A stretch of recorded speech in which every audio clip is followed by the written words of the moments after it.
이 장에서 다니엘이 느부갓네살 왕의 꿈을 해석할 때는 느부갓네살 왕의 집권 초기였습니다. 이룬 일보다 앞으로 이루어야 할 일들이 더 많았던 시기였습니다. 그러나 시간이 흘러 지금은 이룬 것이 훨씬 더 많은 시기였습니다. 그래서 그의 마음은 이제 자신이 넘쳐서 교만함에 이르게 되었습니다. 세상적으로 보면 느부갓네살 왕이 교만함을 가져도 될 만한 존재였습니다. 그 시대에는 느부갓네살 왕을 대적할 만한 존재가 어디에도 없었기 때문입니다. 그런데 그 마음의 우월감이 땅을 벗어나 하늘을 향해 뻗어가고 있습니다. 신적 우월감을 갖길 원했습니다. 그리고는 두라 평지에 거대한 금신상을 세웁니다. 이 신상이 얼마나 컸냐면 높이가 30m에 이르고 그 폭이 3m나 되는 엄청난 규모였습니다. 아마 바벨론 지역에 있었던 모든 사람들이 이 두라 평지에 세워져 있는 이 금신상을 눈에 보았을 것입니다. 그리고 이 신상은 머리끝부터 발끝까지 금칠이 되어 있어서 찬란하게 빛나는 모습이 아마도 신의 영광처럼 보였을 것입니다. 한번 상상해 보십시오.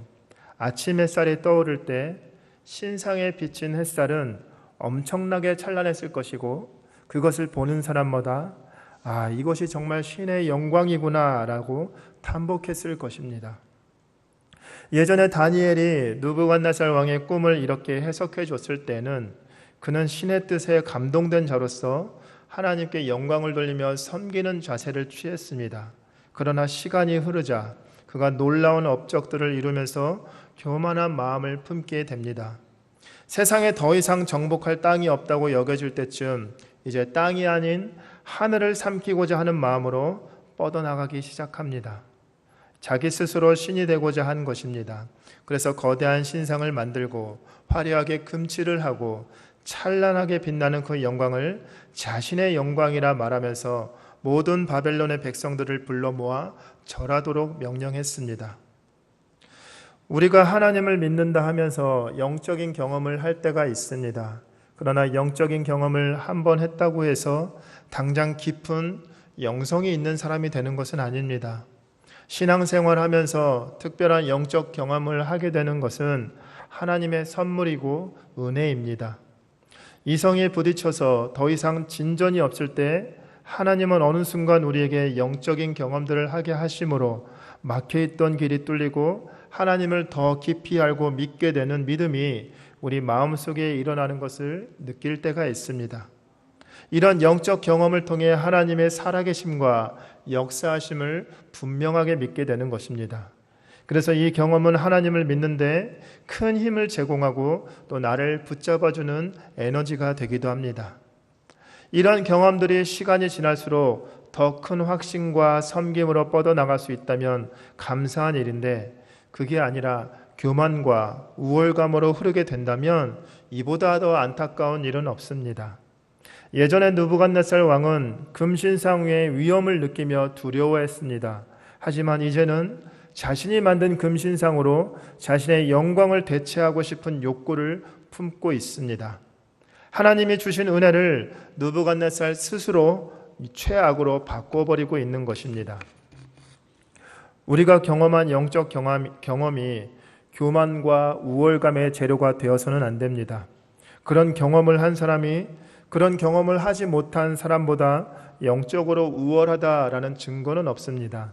오히려 한 번의 영적 경험보다는 꾸준히 말씀에 순종하며 예배의 삶을 살아간 사람이 훨씬 더 깊은 영적 영성을 소유할 수 있습니다. 그러므로 우리는 한 번의 영적 경험으로 모든 사람을 찍어 누르려는 그런 행동을 보여서는 안 됩니다. 그건 하나님께서 우리에게 영적 경험을 하게 하신 목적과 완전히 빗나가게 행동하는 것뿐만 아니라 그 경험은 우리의 자랑의 재료로 주신 것이 아니라 깨달음의 재료가 되리라라고 하나님께서 주신 은혜의 선물이기 때문입니다. 느부갓네살 왕은 이런 은혜의 선물을 얻고서 하나님을 섬기며 하나님께 나아가야 했는데 오히려 자신의 영광스러움을 만드는 재료로 삼아 버렸습니다. 그리고 그 낙성식에 모든 관리들을 불러 모읍니다. 오늘 3장 2절에 보면 그가 불러모은 사람들을 기록되어 있습니다. 총독과 수령과 행정관과 모사와 재무관과 재판관과 법률사와 각 지방의 모든 관원을 불러 모았다고 기록하고 있습니다. 이 금신상의 위용이 얼마나 대단했는지 제국 전체에 미치는 이 위용을, 그리고 그 신상에 자신을 투영하여 영광을 누리고 싶은 그 왕의 욕심이 고스란히 반영된 기록입니다. 이것은 정상적인 의식이 아니라 왕의 교만이고 욕심이었습니다. 낙성식의 하이라이트는 바로 금신상에 경배하는 것이었습니다. 모든 종류의 악기 소리가 들릴 때 이 예배 의식의 하이라이트 시간에 모든 백성이 금신상 앞에 엎드려 절하는 것이 바로 백미였습니다. 만약 절하지 않으면 맹렬한 풀무불에 집어넣어 태워 죽이겠다라는 왕이 엄명을 내려놓은 상태였습니다. 여러분, 풀무불은 그냥 불이 아닙니다. 쇠를 달구어서 쇠를 녹여내어서 칼을 만들고 여러 가지 제조를 하는 아주 뜨거운 불이 풀무불입니다. 사람이 들어가기라도 하면 순식간에 태워버리는 엄청난 화력의 불입니다. 느부갓네살 왕뿐만 아니라 많은 왕들이 이런 방법으로 자신의 권위를 높이려 하였습니다. 그들은 돌덩이나 나무 조각들을 통해 자신의 권위를 높이려고 하는데, 그런다고 진짜 권위가 높아지는 것은 아니었습니다. 높아지는 것은 자신의 권위가 아니라 귀신의 권위만 높아지고 또 신에 대한 두려움과 불만만 늘어날 뿐이었습니다. 자신이 약간의 이익을 얻는 것 같아 보였지만 본질적으로 이익을 보는 것은 그 뒤에서 웃고 있는 사탄이었습니다. 사탄만 영광을 누리고 있는 것이었습니다. 느부갓네살 왕은 이것까지 보지 못했습니다. 영적으로 무지했기 때문에 보지 못했던 것입니다. 그러나 영적인 이해를 가진 다니엘의 세 친구가 볼 때에 이 일은 왕의 권위를 높이는 일이 아니었습니다. 사탄의 권위를 높이는 것이었고 사탄에게 영광을 돌리는 일이었고 하나님이 왕되심을 부정하게 하고 엉뚱한 것에 눈을 돌리게 하는 요인이었기 때문에 세 친구는 금신상에 절하지 않았던 것입니다. 그리스도인은 세상의 왕의 영광을 거부하는 사람들이 아닙니다. 세상의 질서를 거부하는 사람도 아닙니다. 단지 그들의 허황된 생각 속에 사탄의 계략을 거부할 뿐입니다. 세 친구들이 신상 앞에 절하는 것을 거부하자 사람들 눈에 띕니다. 수만 명이 엎드려 있는데 거기에 단 세 사람만 꼿꼿이 허리를 펴고 있었습니다. 그때 옆에서 지켜보던 갈대아 사람들이 공격해 옵니다. 갈대아 사람들은 바벨론 본토 출신들이었습니다. 이들의 눈에 식민지 출신의 다니엘과 세 친구들이 벼락 출세하는 것은 굉장히 배 아픈 일이었습니다. 정말 꼴도 보기 싫은 존재들인데 너희 참 이번에 제대로 걸렸다, 이런 마음으로 왕에게 바로 고자질합니다. 이들은 능력으로 왕에게 인정받지 못했습니다. 다니엘과 세 친구가 승승장구할 때 결코 능력으로는 이들을 이길 수 없었습니다. 그래서 참소라는 방법을 통해 다니엘과 세 친구를 끌어내리려 하고 있습니다. 자신이 능력을 발휘해서 올라가는 것이 정상인데 자기가 올라갈 수 없으니 다니엘과 세 친구를 어떻게든 끌어내리고 자신들이 그 자리를 밟고 올라가려 했던 것입니다. 사람을 살리는 것이 아니라 죽이는 악한 존재들이 바로 이들이었습니다. 그러나 그리스도인들의 삶은, 그 태도는 달라야 합니다. 왜냐하면 우리는 삶의 방향과 목적이 세상 사람들과 완전히 다르기 때문입니다. 그들과 똑같이 살아서는 안 되는 사람들이기 때문입니다. 우리는 죽여서 빼앗고 밟아서 높아지는 자들이 아닙니다. 성실하고 정직한 경쟁을 통해 능력을 발휘하고 그 능력으로 우리는 차근차근 올라가야 합니다. 혹 우리가 그들보다 높아지거나 부를 누리지 못한다고 해서 그것 때문에 실망하거나 좌절해서도 안 됩니다. 왜냐하면 우리는 물질의 많음이 행복이라고 생각하는 사람이 아니기 때문입니다. 세상 사람들은 물질이 많아야 안전하고 행복하고 좋은 것이라 말하지만 우리는 물질에 우리의 삶을 건 사람들이 아닙니다. 그러기에 우리는 그들보다 우리가 좀 더 가난할지라도, 직급이 낮다 할지라도 그것 때문에 실망하거나 좌절하거나 참소하는 일들을 행하지 않는다는 것입니다. 우리의 목적은 오직 하나님과 그의 영광에 있습니다. 그래서 우리는 하나님이 보듬어 주시는 삶이 가장 행복한 것이며 하나님이 이끌어 주시는 삶이 참된 행복이라 믿기에 그들이 가는 길을 가지 않고 하나님의 길을 묵묵히 따라가고 있는 것입니다. 갈대아 사람들의 보고를 듣고 느부갓네살 왕이 분노합니다. 그래서 그들을 당장 잡아오라고 명령합니다. 그런데 잡아온 사람들이 바로 다니엘의 세 친구들이었습니다. 이 세 친구들은 그동안 뛰어난 능력을 발휘해 나라를 잘 이끌어 왔습니다.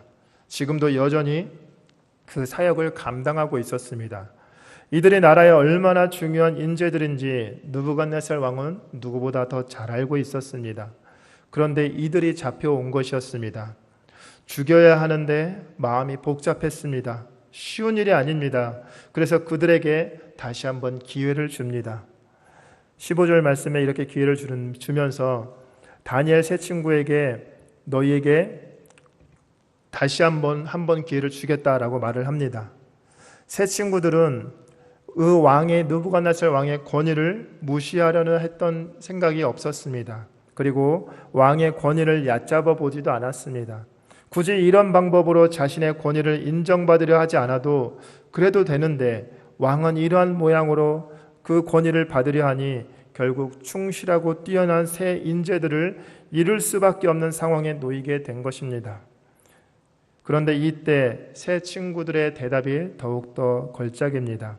16절에 이렇게 말합니다. 사드락과 메삭과 아벳느고가 왕에게 대답하여 이르되 느부갓네살이여 우리가 이 일에 대하여 왕에게 대답할 필요가 없나이다. 이 말은 왕을 무시하는 말이 아닙니다.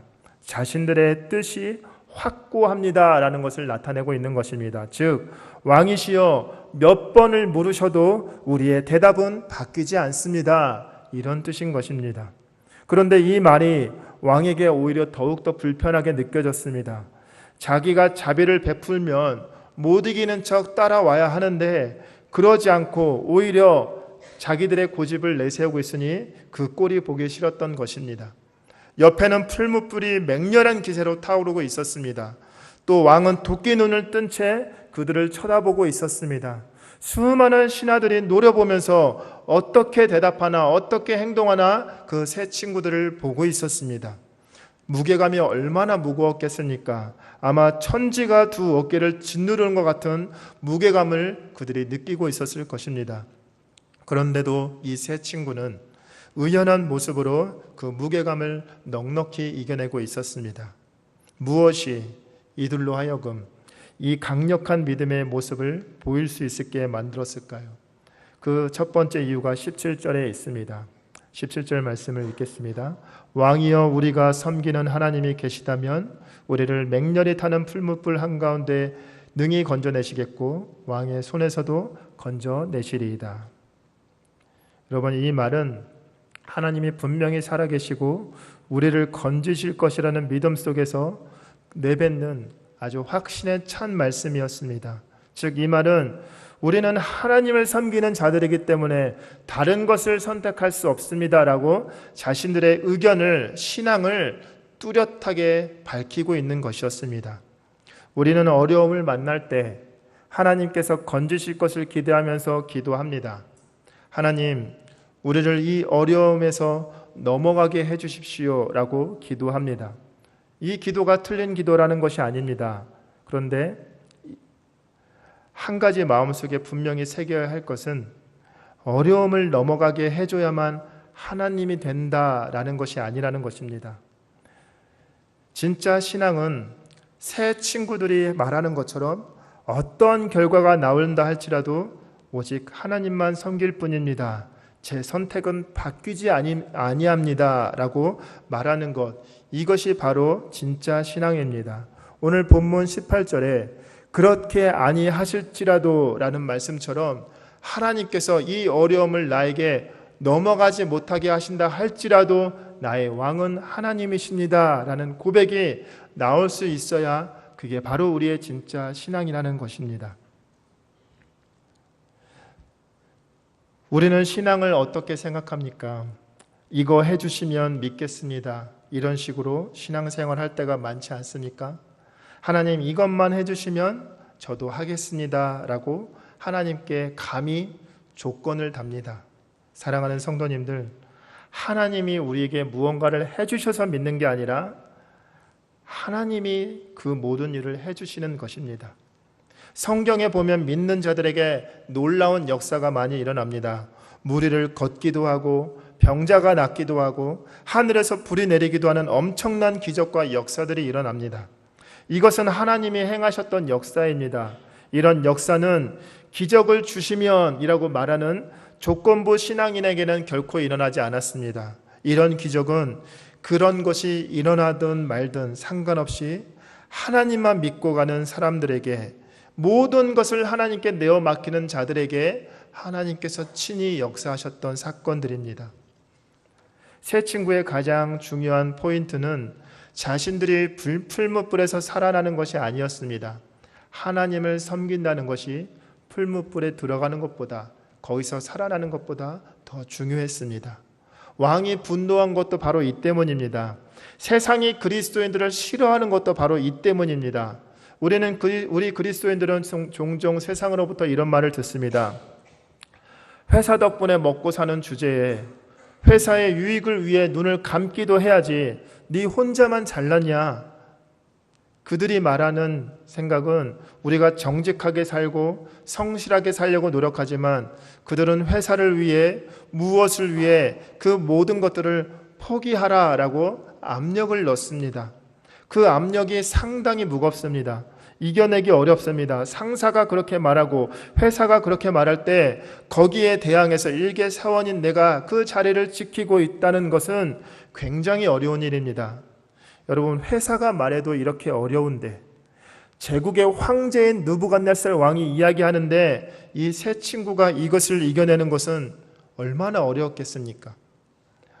아주 엄청나게 어려운 일이었습니다. 왕이 볼 때 이 세 친구의 얼굴에는 두려운 기색도 없어 보였습니다. 그래서 더욱더 화가 났던 거입니다. 자기를 조롱하는 것처럼 보였습니다. 그러나 이 세 친구들에게 진짜 두려움이 없었던 것이 아닙니다. 인간적인 두려움 분명히 있었을 것입니다. 그렇지만 두렵지 않아서 이렇게 행한 것이 아니라 두려움이나 걱정과 근심들은 있지만 다 하나님께 내어놓고 목숨을 걸고 하나님을 향해 달려갔던 것입니다. 하나님을 섬기기 때문이었습니다. 하나님이 내 인생의 주인이시기 때문이었습니다.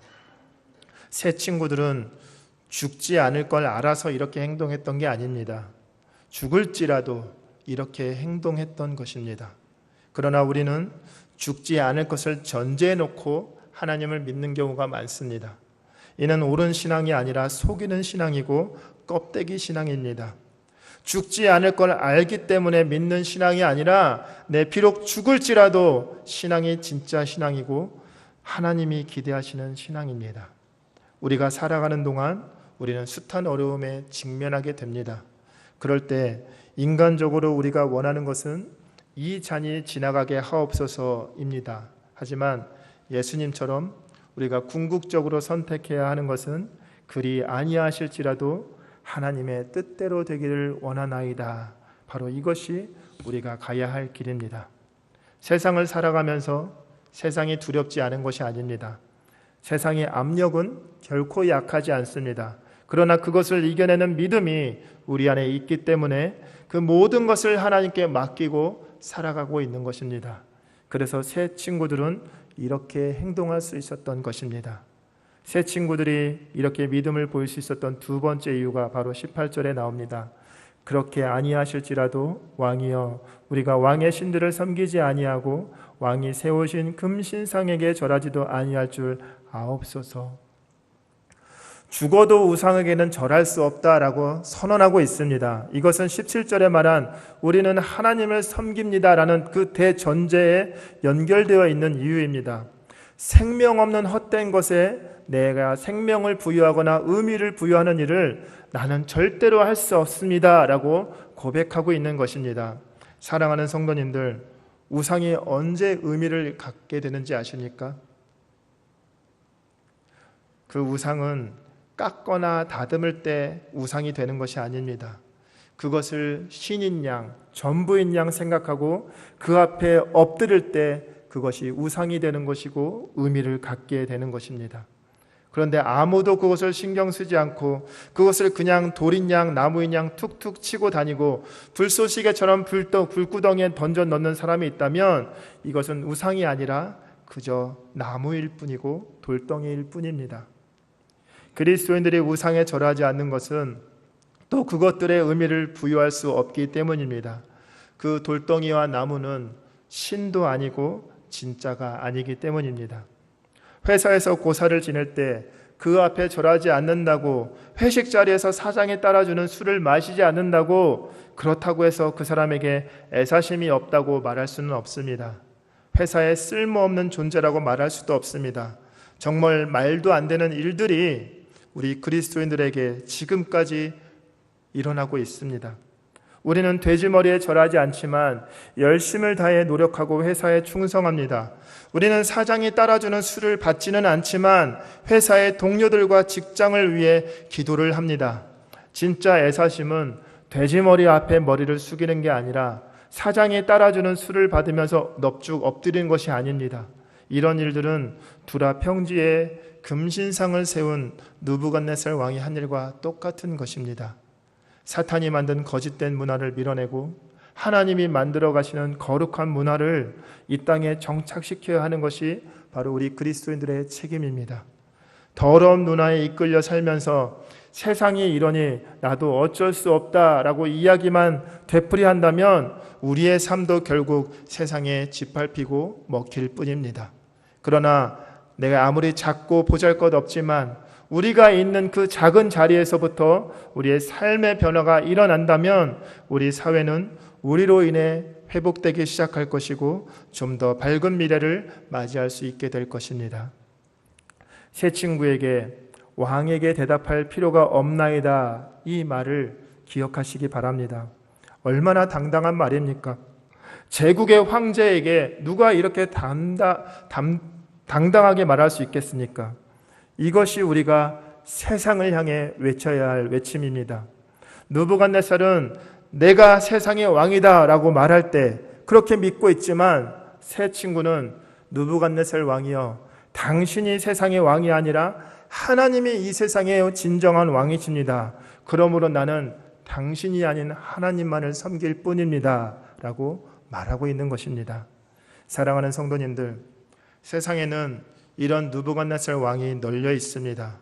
회사에도 있고 동네에도 있고 또 우리 친구들 중에도 있고 우리의 모임 속에도 있습니다.